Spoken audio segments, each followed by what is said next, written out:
Hi hello வணக்கம் and welcome to this is movies review Tamil. இந்த movie ரிவ்யூவில் சித்தார்த் நடிப்பில் வெளிவந்திருக்க மிஸ் யூ இந்த மூவியோட ரிவ்யூ பற்றி தான் பார்க்க போகிறோம். ஸோ இந்த படத்தோட ஒன்லைன் ஸ்டோரி என்னன்னு கேட்டிங்கன்னா, படத்தோட ஸ்டார்டிங்லேயே சித்தார்த்தை காட்டுறாங்க. அவர் யாருன்னு கேட்டிங்கன்னா, டேரக்டர் ஆகணும்னு சொல்லிட்டு ஒரு ஆசையில் இருக்கார். இந்த டைமில் ஒரு ஹில் ஸ்டேஷனில் காஃபி குடிச்சிட்டு ரிட்டர்ன் ஆகும்போது மலை சரிவில் பார்த்தீங்கன்னா ஒரு லாரி மோதி அவரோட கார் ஆக்சிடென்ட் ஆகும். கிட்டத்தட்ட பார்த்தீங்கன்னா கோமாக்கு போயிட்டு சமீப காலமாக நடந்தது எல்லாமே அவர் மறந்துடுறாரு. அது மட்டும் இல்லாமல் ஒரு மினிஸ்டரோட பையன்கிட்ட இவருக்கு ஒரு பிரச்சனையாக மினிஸ்டர் பையன் மேலேயே அவர் போய் கம்ப்ளைண்ட்டும் கொடுக்க அந்த மினிஸ்டரோட ஆளுங்களும் பார்த்தீங்கன்னா அவரை தேடிட்டு இருக்காங்க.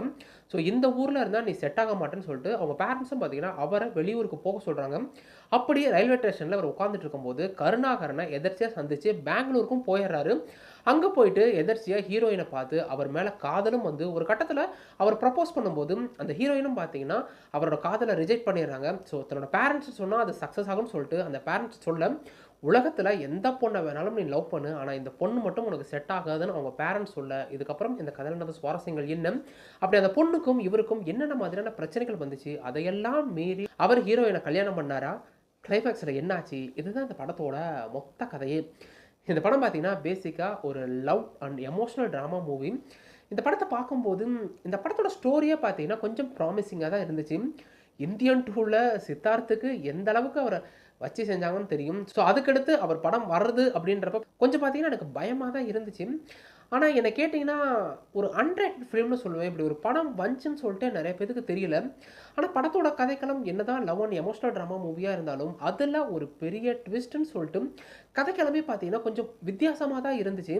படமே பார்த்தீங்கன்னா கிட்டத்தட்ட 2 மணி நேரம் 5 நிமிஷம் தான். ஆனால் லிட்ரலி ஃபர்ஸ்ட் ஹாஃபும் சரி செகண்ட் ஹாஃபும் சரி எங்கேயுமே போர் அடிக்காமல் ஸ்க்ரீன் பிளே பார்த்தீங்கன்னா அவ்வளோ அழகாக கொண்டு போயிருப்பாங்க. ஃபர்ஸ்ட் ஹாஃபில் சித்தார்த் யார், அவருக்கும் மினிஸ்டர் பையனுக்கும் என்னென்ன மாதிரியான பிரச்சனைகள் வந்துச்சு, அவர் ஏன் ஹீரோயினை பார்த்து லவ்வை சொன்னாலும் ஹீரோயின் ஏன் அந்த லவ்வை ஏற்றுக்க மாட்டேங்கிறாங்க, அவங்க ஃபேமிலி ஏன் அவ்வளோ அடமெண்ட்டாக இருக்காங்க அந்த பொண்ணு வேணான்னு சொல்லிட்டு அதுக்குண்டான பேக் ஸ்டோரின்னு சொல்லிட்டு கதைக்களம் கொண்டு போனாலும் செகண்ட் ஹாஃபில் பார்த்தீங்கன்னா அந்த ட்விஸ்ட்டோட ரிவீல் பண்ணுற பார்ட்டு பார்த்தீங்கன்னா ரொம்பவே நல்லா இருந்துச்சு. அதுக்கடுத்து பார்த்தீங்கன்னா அவர் தன்னோட காதலை எப்படி சக்ஸஸ் ஆனார்ன்றதை பார்த்தீங்கன்னா செகண்ட் ஹாஃபில் கொண்டு போயிருப்பாங்க. ஒரு ரொமான்டிக் படம் சக்ஸஸ் ஆகணும்னா அந்த படத்தில் பார்த்தீங்கன்னா சினிமோட்டோகிராஃபியும் சரி மியூசிக்கும் சரி அந்த அளவுக்கு உயிரோட்டமாக இருக்கும். ஸோ இந்த படத்தில் பார்த்தீங்கன்னா சினிமோட்டோகிராஃபி விசுவல் ஒவ்வொன்றையும் அவ்வளோ ரிச்சாகவே ப்ரெசென்ட் பண்ணியிருப்பாங்க. அந்த பெங்களூரை காட்டின விதமாக இருக்கட்டும், இவங்களுக்குள்ள நடக்கக்கூடிய அந்த கெமிஸ்ட்ரின்னு சொல்லிட்டு சினிமோட்டோகிராஃபி அடுத்த கட்டத்துக்கு எடுத்துகிட்டு போனாலும் ஜிப்ரனோட மியூசிக்கில் பாடல்களும் சரி இல்லை பேக்ரவுண்ட் மியூசிக்கும் சரி அவ்வளோ டாப் நாச்சாகவே கொடுத்துருக்காரு. நிறைய பாடல்கள் பார்க்கவும் சரி கேட்கவும் சரி அவ்வளோ உயிரோட்டமாக இருந்துச்சு. இதை தவிர சித்தார்த்தா இருக்கட்டும், பாலசரவணா இருக்கட்டும், லொலுசபா மாறனா இருக்கட்டும், கருணாகரன்னு சொல்லிட்டு கொடுத்த ரோலை எல்லாமே நீட்டாக பண்ணியிருக்காங்க. என்னை கேட்டிங்கன்னா படம் பெருசாக குறை சொல்கிற அளவுக்குலாம் எதுவுமே இல்லைங்க. ஒரு அன்ரேட்டடான ஃபிலிம்.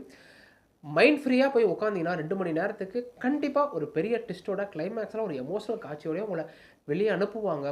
ஸோ வாய்ப்பு கிடைச்சா ஒன் டைம் பாருங்கள். படம் பார்த்தீங்கன்னா தேட்டரில் மட்டும்தான் ரிலீஸ் ஆயிருக்கு. மொத்தத்தில் எந்த மிஸ் யூ எப்படின்னு கேட்டிங்கன்னா, என்னதான் இந்த படம் ஒரு ரொமான்டிக் ப்ளஸ் எமோஷனல் ட்ராமா மூவியாக இருந்தாலும் படத்தோட கதைக்களம்னு பார்க்கும்போது ஒரு பெரிய டெஸ்ட் ப்ளஸ் இந்த மாதிரியும் இந்த படத்தை ப்ரெசென்ட் பண்ண முடியும்னு சொல்லிட்டு இந்த டீம் பார்த்தீங்கன்னா ஒரு வித்தியாசமான அட்டம்ப்டே எடுத்திருக்காங்க. படம் பார்த்தீங்கன்னா லிட்டரலி 2 மணி நேரம் 5 நிமிஷம் ஓடுது. ஆனால் என்னை பொறுத்த வரைக்கும் ஃபர்ஸ்ட் ஹாஃபும் சரி செகண்ட் ஹாஃபும் சரி எங்கேயுமே போர் அடிக்கல. ஃபர்ஸ்ட் ஹாஃபில் அந்த ட்விஸ்ட்டோட ஃபர்ஸ்ட் ஹாஃப் முடியும் போது அந்த ட்விஸ்ட்டோட ஓப்பன் பண்ணுறதா இருக்கட்டும், கிளைமேக்ஸில் எமோஷனல் காட்சியோட முடிச்சதுன்னு சொல்லிட்டு படம் பார்த்தீங்கன்னா அடுத்த கட்டத்துக்கு போயிருச்சு. என்னை கேட்டிங்கன்னா ரைட்டிங் மட்டும் இன்னும் கொஞ்சம் கிரிப்பிங்காக இருந்ததுனால இந்த படம் வேறு லெவல்லே இருக்கும். என்னை கேட்டிங்கன்னா அன்ரேட்டடான ஒரு மூவி குறை சொல்கிறதுக்குலாம் எதுவுமே இல்லை. ஜிப்ரானோட மியூசிக்காக இருக்கட்டும், சினிமோட்டோகிராஃபின்னு சொல்லிட்டு அவ்வளோ டாப் நாச்சாக இருந்துச்சு. இதை தவிர கொடுத்த ரோலை எல்லாமே நீட்டாக பண்ணியிருக்காங்க. வாய்ப்பு கிடைச்சா ஒன் டைம் பாருங்கள். படத்தில் பார்த்தீங்கன்னா எந்த ஒரு அடல் கண்டென்ட்டும் இல்லை. படம் தேட்டரில் மட்டும்தான் ரிலீஸ் ஆயிருக்குன்றப்ப நீங்கள் கொடுக்கக்கூடிய அந்த 2 மணி நேரத்துக்கு கண்டிப்பாக ஒர்த்தபுளாக இருக்குன்றதுல எந்த ஒரு சந்தேகமும் இல்லை.